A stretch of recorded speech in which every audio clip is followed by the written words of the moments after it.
coming up on today's episode.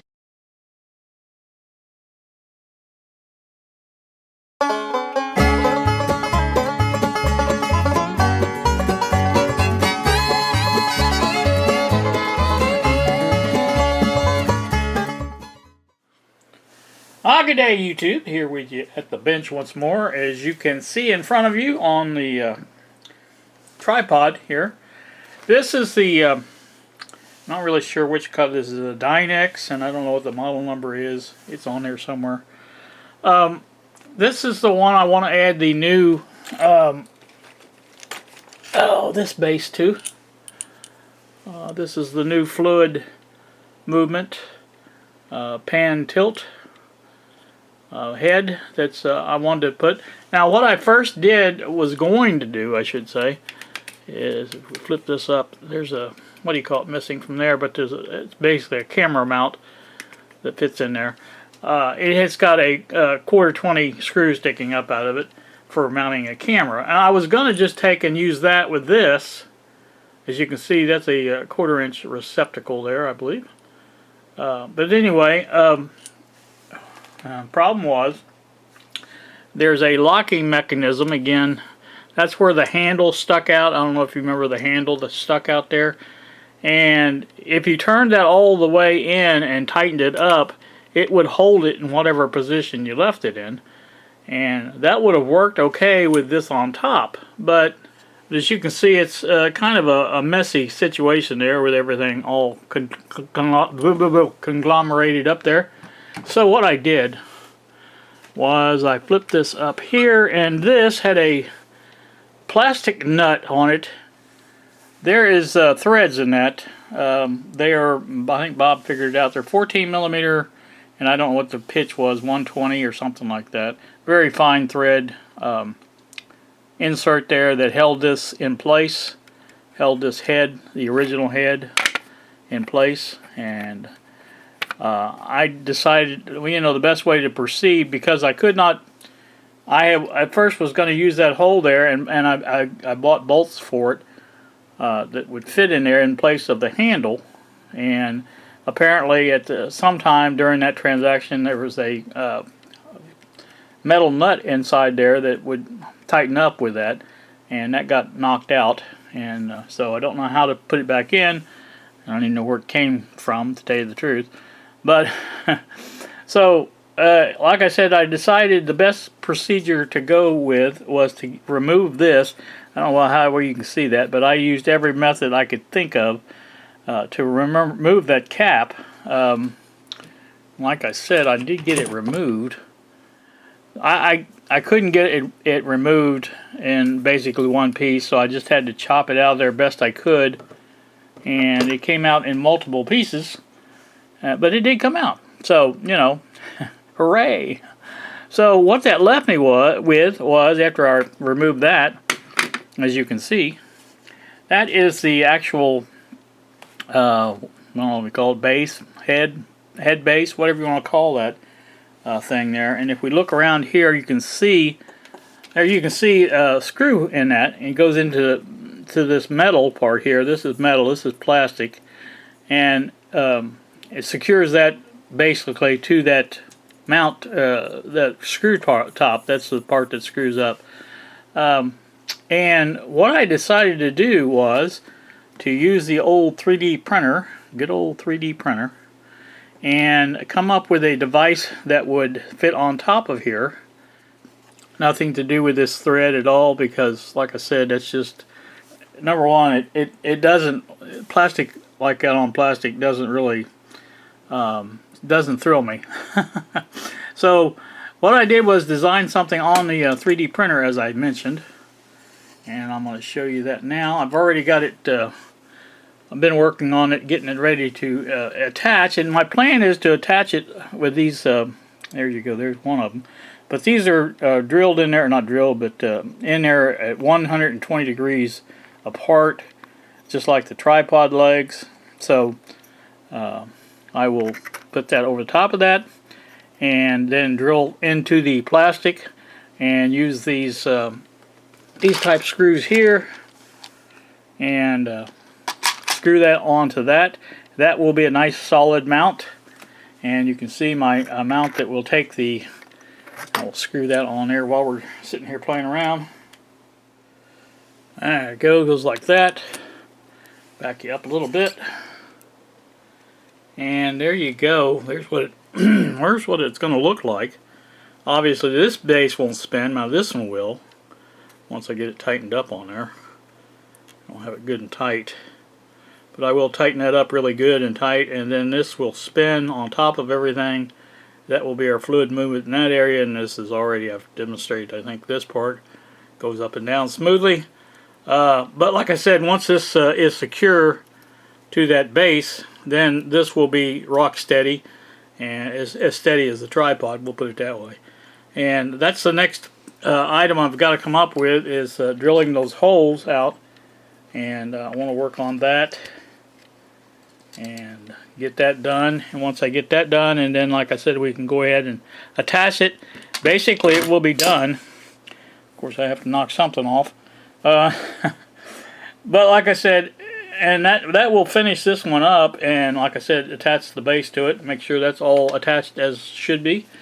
But like I said, it does come apart, and that's a rubber washer, and I think that's just a plastic spacer there, but I wanted something in there like that to basically, it's a little bit long, the screw is, and I thought, well, rather than cut it off, I'll just go ahead and put them spacers. That gives a little cushion too. I've got to take and tighten this one up as tight as I can get it in there. Now that's the adapter that takes it from a 3/8 to a 1/4 inch. I could have done this with a 3/8 bolt, but you know, this is what I had, and I thought, well, that will hold it just fine. And again, like I said, this, as you can see, it moves pretty. It's stiff, but it's fluid. So, and it can be loosened up a little bit too. So, but anyway, that's that. Let me get this drilled out, and I'll show you the results from that, and we'll go from there. So, hang on. Alright, what you see in front of you now is the finished product. As finished as this part is. I've still got to put the head on itself, but this has all been screwed in. Now it's good and tight, solid on there, and that is a wonderful thing.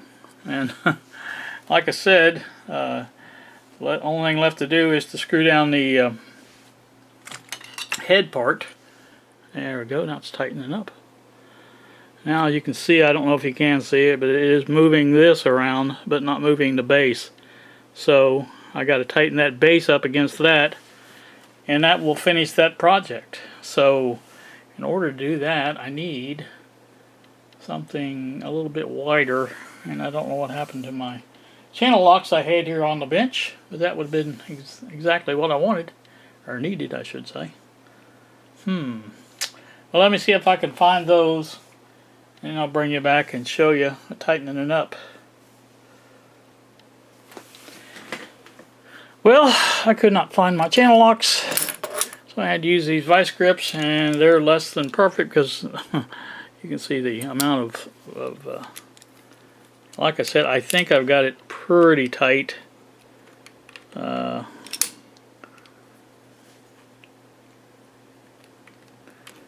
think I'm on the wrong thing here.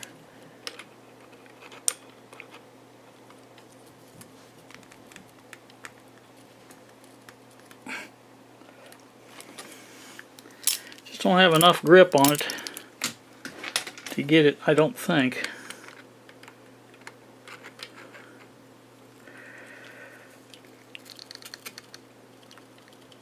That's as tight as I can get it with those anyway.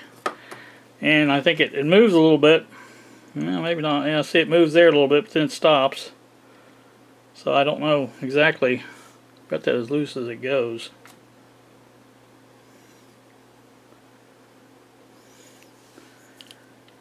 So that should not be moving, but it is. But it's okay like it is. I'm not going to worry about it for right now until I can find something better to tighten that up with. And who knows, I may have something else loose, but none of the base itself is moving. I know that because it's screwed in. But see, that's tight, unloosening the screw, you can see. So that's not good. I'll have to figure that part of it out. I may have to end up glue it into that. I don't know. I don't know how else to do it. Because that's a rubber washer, and I thought, well, that will keep it tight against that. But see, this plastic washer that's underneath that probably slips against the other plastic, so maybe 2 rubber washers is all I need. I've got another rubber washer, so I don't know. Might try that, see if that works any better. I don't know. But like I say, it does work. It's not the best exactly like I want it, but it does work. And you can see it just tightens, keeps tightening up.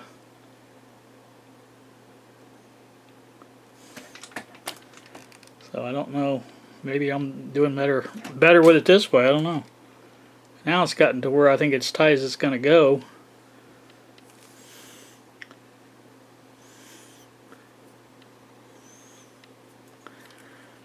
It's more or less, I won't say perfect, but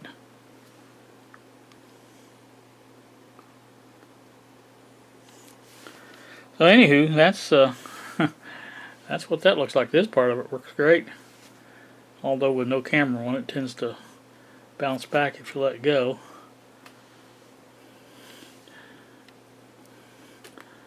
Try to loosen that up a little bit more and see what it does.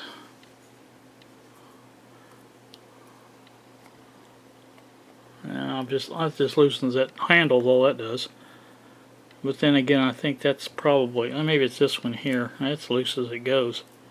Yeah, see, it tightens that up. But there, that's about as good as you want it right there, because you want to make full control of it. You want to keep a handle on that handle, or put your, you know what, on the handle. So, I think what I'm going to do, let me hook the camera up to it and just see what kind of motion we get out of it. Let me take this off. You don't need 2 of them on there. And I'll undo this one. I'm going to give you a demonstration of how easy this is to do.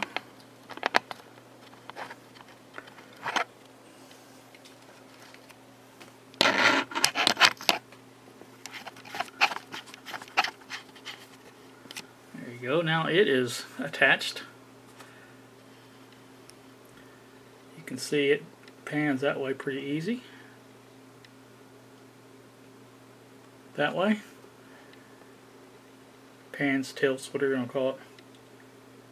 Much better than the other head, because this makes it just kind of float. Just I like it a lot. I really do. It will handle, or it will help a lot in my videography or photography, or whatever you want to call it. So I'm happy with it. I'm very pleased with the way it turned out. And again, like I said, it is just what I wanted. And you could spend more money. I don't know that you get better results, but I don't know. I'm not, I'm nowhere near professional level, and so, I kind of stick to what I know and what I do best.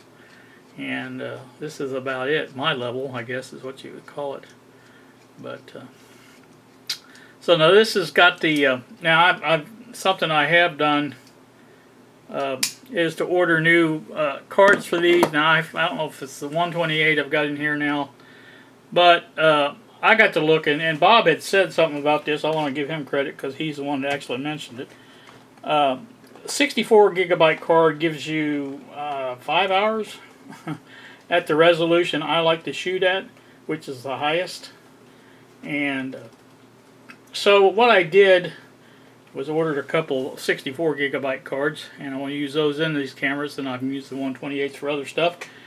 I don't know if I told you this or not, but I did buy a 256 gigabyte card for this, because I know the limit says 128 in the PDF manual, but you have to remember that those manuals and this camera came out at a time where the 256 and larger cards did not exist.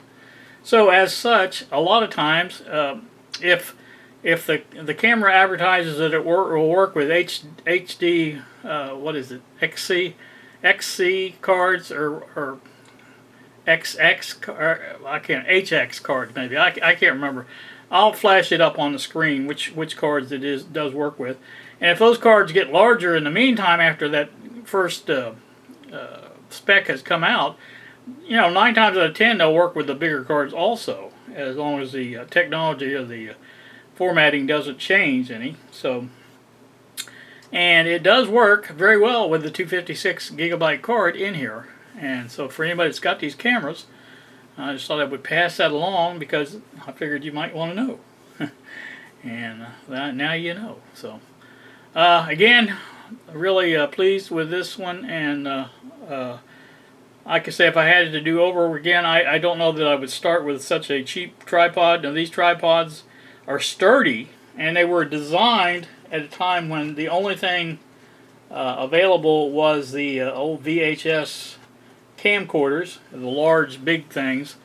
And as such, those heads are not really precision, that they put on them, but they would turn and pan and tilt, but, they weren't smooth in operation because, like I said, with that camera, it would be kind of difficult to even do that. So, anywho, that's that. And like I say, I'm happy again, like I say, with the way it turned out, and very pleased with everything that's working out so far. Now, update on the trip.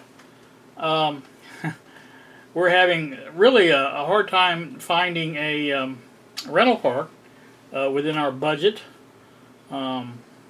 They kind of go off the roof, especially if you get their insurance. That's, I think, $30 a day just for that. And so that's kind of a gimmick, I think. You can use your own insurance, but again, I don't know. Like I say, it just depends on the person renting it, I guess. But like I say, it is what it is. I offered to drive my car, my Toyota. It's only got 164K on it, and anybody that knows Toyotas knows those are good for 250K at least, and that's I'd say a minimum figure. So that's all I figured I could do. Now, my brother-in-law said he could not get in and out of a standard car like that anymore, so that precluded that option. And like I said, he that's why he was looking at the I believe a Rogue SUV, something sits up a little higher that you can get in and out of. They've got personally, they've got Previa van that they use, but it's got over 400,000 miles on it. So he didn't feel like that was going to work driving that all the way. So, and I don't blame him. I understand. You break down somewhere like that, and then you're stuck. And it's like he was asking me, well, what would you do if your car broke down? I said, well, I'd take the bus back. And it depends on what goes wrong. I mean, if it's, just like the only thing I've replaced on that car so far since I've owned it is the starter. And, starters are one of those items that can go out at any time, you know what I mean? And alternators are the same way.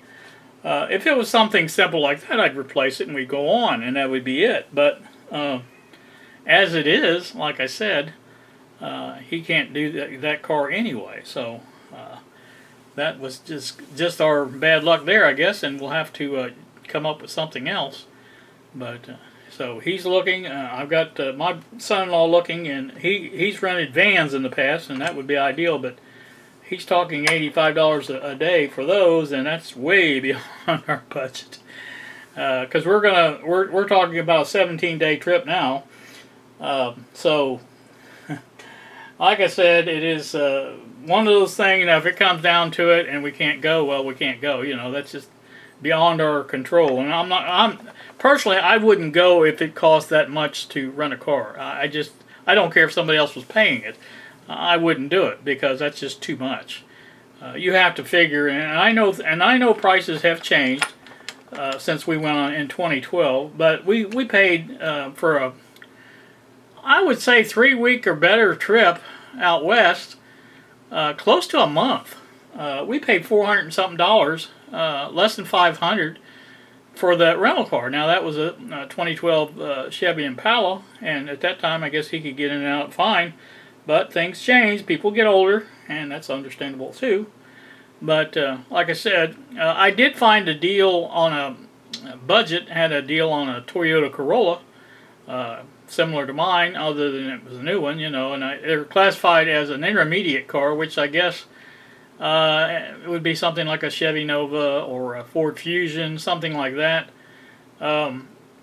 So that was priced reasonably at budget. Now I haven't tried anywhere else, but $650 if you paid right then. It was like $700 if you paid when you got back. But that was reasonable, and you know that's a normal price hike from what we saw going in 2012. But like I said, some of the ones I saw were over $2,000 with insurance. So you know that's just ridiculous, and I'm not going to go, like I say, if that's the case. So if they decide to do it and pay it on their own, well, that's fine with them.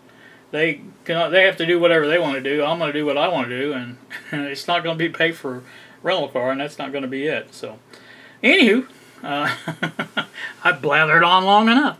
Let me get this wrapped up, and again, I'm happy with the way this has turned out. It is working very well, and I may work on that mounting a little bit better, see if I can get that a little tighter. I'm thinking maybe that blue part comes loose from the topper, the base part of it, and maybe that can be secured better to the thing, and then the other one attached to that. I don't know. I'm just looking at it and seeing that that might be a possibility. So, anywho, that's that. You guys have a great day. Thank you so very much for watching, and we will see ya.